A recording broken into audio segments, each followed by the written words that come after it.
बिस्मिल्लाहिर्रहमानिर्रहीम। ही मच्छी आहे पापलेट, पर तव्हां कहिड़ी बि मच्छी पंहिंजी पसंदि जी खणी सघो था। उनखे कटे लूणे, उन में विझो थोरी जाण, हिकु चमिचो बेसण जो, लूणु ऐं ज़र्दे जो रंग। चङी तरह लॻाए पोइ हिनखे असां तेल में फ्राई कंदासूं।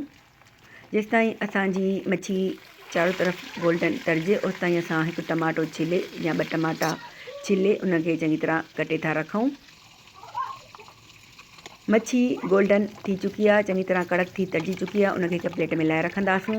बक़ाया बचियल तेल में थूम हिकु चमिचो, हल्की गोल्डन थिए थूम त उन में शामिलु कंदासूं कटियल टमाटा ऐं कुझु ख़ुश्क मसाला, लूणु, मिर्च, हेड, पीठल धाणा ऐं पीठल गरम मसालो। चङी तरह मिलाए जॾहिं टमाटा ॻरी वञनि ऐं तेल ते अचे भाॼी, त पोइ उन में शामिलु कंदासूं हिकु वॾो चमिचो दहीअ जो ऐं उनखे बि दहीअ खे असां चङी तरह भुञंदासूं। जॾहिं भाॼीअ मां तेल मथे अचे त उन में शामिलु कंदासूं असां तरियल मच्छी। चङी तरह मिलाए उन में शामिलु कंदासूं सावा धाणा ऐं सावा मिर्च। हीअ आहे कसूरी मेथी यानी हुरॿो, जेको असां घर में सुकाए रखियो आहे। उहे आख़िर में दम ते असां चङी तरह सुकल हुरॿो विझी पोइ मिलाए प्लेट में लाहींदासूं। तयारु आहे असांजी मच्छी कढ़ाई, मज़ेदार ऐं लाजवाब।